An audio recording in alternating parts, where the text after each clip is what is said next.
先别跑啊，先把扇贝烤熟了，吃完之后再走。其实我喝一点就会特别红，但是那么明显的我回想了一下，应该是化妆化的。吴邪肯定比我要再搞一点，一切都会好起来的。别笑，三叔去哪儿了？他们不告诉我。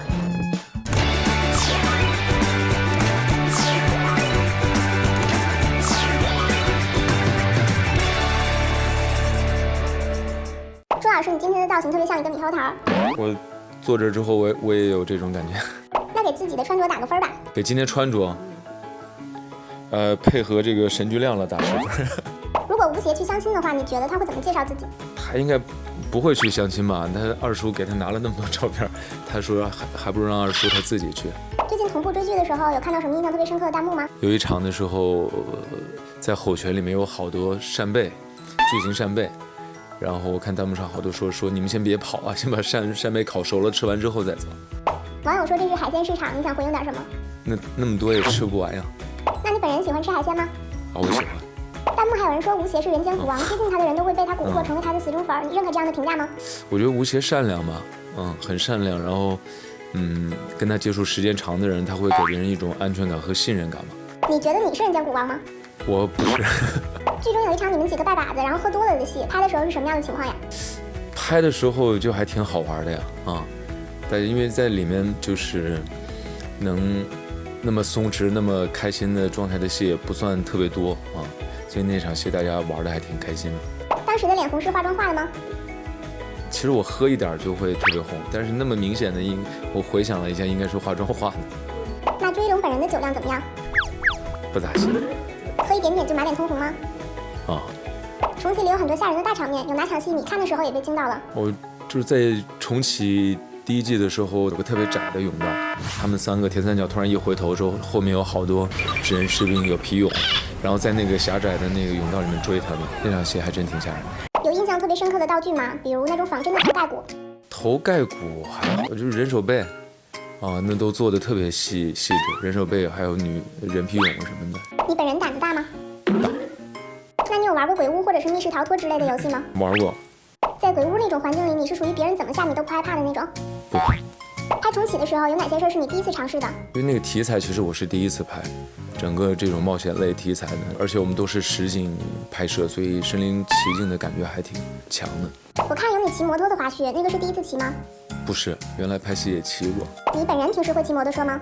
平时不会，但是拍戏的时候也没少骑。觉得骑摩托车酷吗？挺酷。现实生活中的你，如果遇到吴邪、胖子、小哥，你最有可能跟谁成为朋友？我觉得都能成为朋友。他们吸引你的地方分别是什么呀？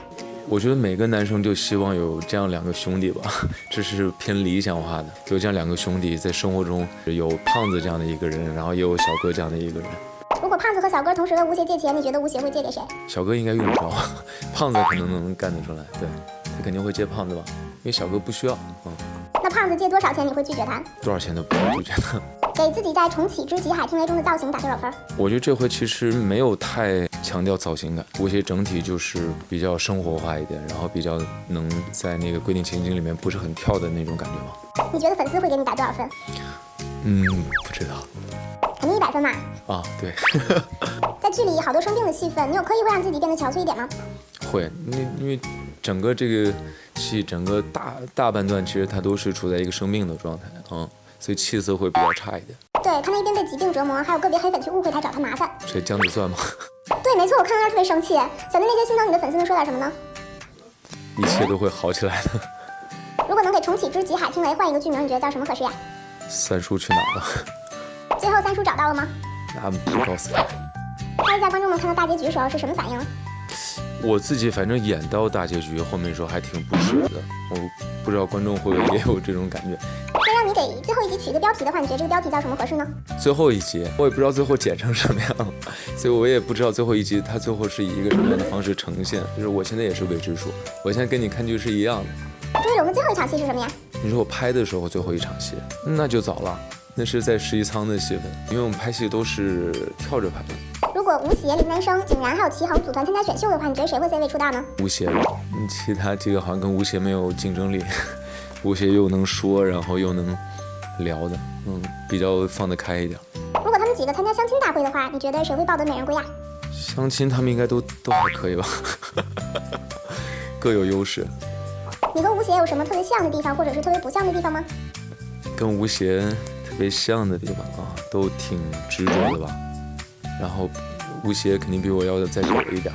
能给我们举一个吴邪狗的例子吗？就比如说他威胁红红的时候，待会儿要是全身发抖的话，那属于正常的中毒反应，不要紧张。有没有跟家里人一起看过自己演的戏啊？就很少，因为回家机会很少这2年。但他们会，家人会看，然后我妈有时候会给我发信息，会跟你说什么？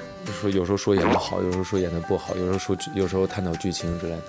妈妈会不会担心你在外面拍戏的时候没有好好休息，没有好好吃饭？没有，她觉得演员就该，对，就该敬业一点。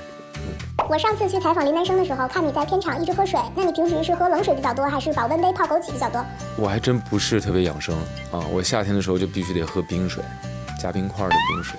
用3个词形容一下你现在的工作状态。忙碌，选择，期待。现在拍戏会不会更游刃有余一点呢？肯定比原来更松弛一些，更能享受这个过程一些吧。现在接受采访跟一开始接受采访时候的心情有什么不一样呢？我觉得比原来也放松一点了吧。下面一个环节考验朱老师的应变能力。如果拍戏的时候突然想打嗝怎么办？我拍戏的时候好像还真没有说想打嗝的时候。那有想打过喷嚏吗？有过，但那个控制不了。如果拍戏时深情对视，突然发现对方的假睫毛掉了或者口红滑了，你怎么办？因为拍戏有时候它机位不一样，如果这一条是拍女生，其实一般情况下都坚持把这条演完，然后再调整一下再拍。如果拍戏对手疯狂笑场怎么办？别笑。如果剧组的搭档一直给你疯狂投喂食物，但你又必须要控制体重怎么办？吃啊，其实平时吃点还好，只要你正餐的时候少吃一点，不会长胖。能给我们减肥的女孩们一些减肥建议吗？那叫怎么说来着？管住嘴，迈开腿，对，就有点。你最近是胖了还是瘦了呀？我最近拍完了《叛逆者》之后，最近长回来一些，胖了一些。睡觉前做的最后一件事是什么？闭上眼睛。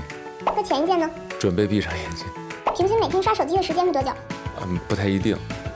有时候有时间的时候就多刷一下吧，然后事儿多的时候可能刷的时间就少一点。最常用的一个 APP 是什么？这个怎么像是送分？最近用的软件最多的，看剧的呀。快说出来那3个字。用爱奇艺看剧。想提前 get 更多独家剧透吗？扫描2维码关注爱奇艺电视剧微信公众号，或搜索爱奇艺电视剧官方微博，带你解锁追剧新姿势。如何第一时间 get 神剧亮的最新节目呢？手机用户指入屏幕下方，电脑用户猛戳屏幕右下角，一键订阅 so easy。